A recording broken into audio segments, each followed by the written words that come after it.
When the lock finally gave under the hammer, the door swung open, and I stepped into a room that looked less like storage and more like a second marriage I had never been told existed. Every wall carried Naomi's face, smiling from framed photos, half-finished sketches, and a small watercolor of this townhouse, while her sweaters still hung in the closet like she had only stepped out for an hour. On the dresser sat an ultrasound in a hospital envelope, a pair of baby booties, and a pregnancy calendar stopped at week 24, and that was the moment my stomach dropped hard enough to make me grip the doorframe. I was still standing there with the hammer in my hand when Gavin reached the doorway, saw the broken lock, saw me inside, and went completely still in a way that felt worse than panic.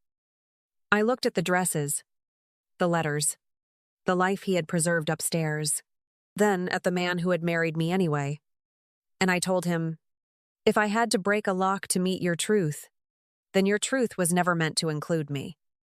He didn't deny what the room looked like, didn't rush toward me, didn't even try to cover Naomi's name, and that silence cut deeper than any confession ever could.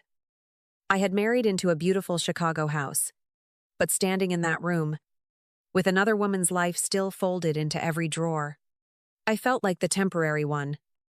Before I ever stood in that locked room, Diane Mercer arrived at my parents' house with the kind of grace that makes people lower their voices and trust her before they mean to.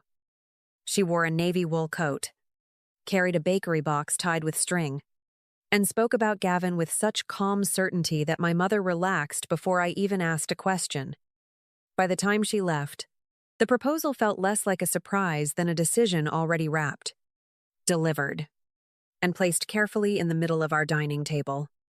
When I met Gavin, he looked exactly like the life his mother had described. Polished without trying too hard, quiet without seeming awkward. The kind of man people call solid because he never wastes movement. I was running wedding flowers out of my Logan Square studio, living on coffee and delivery schedules, and his steadiness landed on me like the opposite of every loud, unfinished man I had dated before. When he asked, "Are you comfortable with this?" There was nothing romantic in it, but there was enough composure in his voice to make caution sound almost unnecessary. The wedding moved fast. The townhouse was immaculate, and for the first few hours inside it, I thought I had stepped into one of those clean new beginnings people spend years hoping will finally happen. Then, on our first night there, Gavin stood near the bedroom door and told me, "There's one room upstairs I need you to leave alone." And the way he said "need" made it sound older than our marriage. I looked at his face, at the pause that came before room, at the fact that he never offered a reason, and even then I could feel the control inside the courtesy. The first few days in that house looked normal enough that I almost felt embarrassed for noticing the locked room at all, because Gavin stayed courteous, steady, and carefully attentive. He never raised his voice, never left messes behind, never gave me the obvious signs of a husband already slipping elsewhere, which made the one closed door feel even stranger. Every part of him said marriage, but that room, sitting at the end of the upstairs hall like a sealed instruction, said something had been excluded before I arrived. Then I woke just after 2 one night and found his side of the bed cold, the bathroom empty, and a thin stripe of light cutting under the last door upstairs. I stood at the bottom of the stairs listening to the house settle, telling myself there had to be a simple reason. But nothing about that light felt simple. When I asked the next morning, "You work in there at night?" he gave me a small, finished look and said, "Sometimes I need the quiet," which told me nothing. That afternoon I heard him stop Teresa near the stairs and tell her, "No one goes near that room, not even with cleaning supplies," and her whole body tightened before she nodded. I hit number 40. I watched her carry the vacuum away without arguing. And that was the first moment the secret stopped feeling private and started feeling protected. By then, I wasn't wondering whether Gavin was merely hiding something painful anymore, because men do not guard empty rooms like that unless another woman is still living there somehow. After Teresa backed the vacuum away from the staircase, I started noticing how carefully the Mercer house separated beauty from access, as if elegance existed downstairs and truth had been quarantined upstairs for me. The kitchen counters gleamed. The brass fixtures shone. Fresh lilies appeared before they could open too wide for guests. Yet the runner at the end of the upper hall remained untouched always. That strip of carpet held the same faint bend every morning. And once I saw Gavin stop mid-conversation just because I paused beneath it for half a second too long there, a few nights later I followed him halfway up the stairs and heard something from behind the locked door that turned my suspicion sharp and cold instantly inside my chest that night. It was not laughter. Not television. Not a phone call, cut low. But a choked sound followed by his voice breaking around the words twice in the dark again. "I'm sorry. I'm sorry." I stood there with one hand on the banister, listening so hard my fingers hurt. And in that moment, I stopped picturing paperwork or grief and pictured secrecy with a woman. The next morning, I brought it up again, gently enough to give him a clean exit. But Gavin only looked at his coffee and said, "Some things are better left alone." That sentence should have sounded like restraint. Yet, with the cold mug in his hand and Teresa already avoiding the stairs, it landed on me like ownership dressed as composure alone. By then, the townhouse no longer felt like a marriage home with one private room, because every polished surface below me was starting to look like cover for whoever or whatever waited upstairs for him. The morning Gavin drove Diane to her checkup. The house went so still I could hear the refrigerator hum from the hallway. And I knew silence had finally opened a door for me. I found Teresa in the laundry room, asked for a hammer, and the way her hand froze over the folded towels told me she knew exactly which door I meant. She passed it over without a question, and I carried it upstairs with both hands, feeling less like a wife breaking a rule than a woman walking toward the part of her marriage that had been withheld. The lock gave faster than I expected. One hard crack, and then another. And when the door opened, the first thing that hit me was not dust, but order. Sweaters hung by color. Shoes were lined beneath a bench. Framed photographs filled the walls. And everywhere I looked, Naomi's face met mine with the comfort of someone still deeply at home. On the dresser sat an ultrasound in a hospital envelope. Beside it, a pair of baby booties and a pregnancy calendar stopped at week 24, and that was when humiliation turned physical. I stood in the middle of that room, staring at a life preserved so carefully it made my own wedding feel rushed, borrowed, and painfully secondary from the start. This was not a forgotten storage space or a corner of grief he visited sometimes. This was a whole marriage held in place above my head while mine happened downstairs. By the time I opened the closet and saw a dress bag, winter coats, and a cedar box of letters tied with ribbon, I was no longer asking whether Gavin loved someone else. I heard the front door below, then his steps taking the stairs too quickly. And when he reached the doorway, he stopped at the broken lock and the hammer on the rug.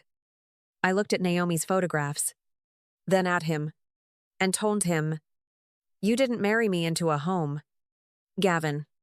You married me into a vacancy." He went still, with the room exposed behind me and his silence standing there like the final proof that I had never been the first woman in this house. Gavin stayed in the doorway with the broken lock at his feet and Naomi's life behind me. And I told him the room looked like proof I had been married into someone else's unfinished place. I pointed at the ultrasound, the cedar box, the coats still hanging in order, and told him this was not memory arranged in grief. This was a wife still living upstairs. He swallowed once, looked past me instead of at me, and gave me the worst line possible. "You're only seeing half of it." Like half could make any of this less obscene. That was when Diane appeared behind him, still carrying her handbag from the appointment, and the look on her face confirmed more in 1 second than either of them had admitted. I turned to her before she could soften the room with that careful principal voice and asked, "Did you know about this before you walked into my parents' house?" She started with my name. Not the truth. And that alone told me I had not married one secret. I had married into a structure built to keep me manageable. Gavin finally stepped inside and told me to stop turning this into something it was not. But there was another woman's photograph over the dresser and baby booties under my hand. I told him if he wanted nuance, he should have offered it before the wedding, because from where I stood, with Naomi's dresses behind me, I looked less like a wife than a substitute. Diane tried. We were trying to help him move forward. And I looked at both of them and said, "You did not move him forward. You moved me into a humiliation neither of you had the decency to name." Neither of them denied that. And once silence landed over the broken lock, it became clear I was the only person in that room still willing to call things what they were. Diane was the one who finally broke first. Not because she wanted to confess, but because the room no longer left her any graceful way to keep pretending this was something smaller. She looked at the ultrasound, at the cedar box, at the photographs I had already turned into an accusation, and told me Naomi was Gavin's wife, not his mistress, and that they had lived in that house together before I ever entered it. The words did not soften anything. They only shifted the humiliation into a shape I had not prepared for. Because suddenly I was not standing in an affair. I was standing in a marriage that had died on paper but never truly released him. Naomi had been a middle school art teacher. Diane told me. Warm, talented, already halfway into motherhood when she and Gavin left for a weekend trip to Galena and never came back the same. A truck crossed into their lane. The car spun. Gavin survived after months of surgeries and rehab. And Naomi, along with the baby she was carrying, never made it out alive. I looked down at the tiny booties beside the hospital envelope and understood why the room had felt so intact. Because it was not arranged like nostalgia. It was preserved like impact. Gavin still had not raised his voice. But when he finally looked at me, the control I had mistaken for indifference was gone. And what replaced it was ruin without any clean edge. He told me, "I wasn't hiding another woman from you." And with Naomi's winter coat still hanging behind me, that truth landed heavier than the lie I had been preparing to fight. He had agreed to marry again. Diane admitted, because she kept telling him life could not stay buried with Naomi forever.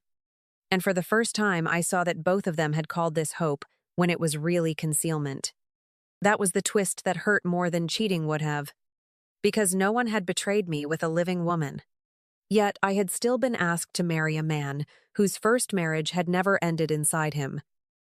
I stood there between the broken lock and the stopped calendar, realizing grief had not made Gavin cruel, but it had made him dishonest. And dishonest was enough. I did not cry, throw anything, or hand either of them the easy comfort of my collapse. Because the stopped calendar on the dresser had already done enough speaking for everyone. I looked at Gavin, then at Diane, and told them, "Grief explains this room, but it does not excuse marrying me inside a truth you both edited." Neither of them argued with that. And once those words settled between Naomi's coat and the broken lock, the balance in the room shifted for the first time. I told Gavin the door would never be locked against me again. That therapy was no longer optional, and that I would not spend one more day living underneath a marriage I was forbidden to name. I told Diane her intentions no longer mattered more than the damage, and that whatever role she had in pushing this marriage forward ended that afternoon. I stayed standing there while both of them absorbed it, and that was the only revenge I needed.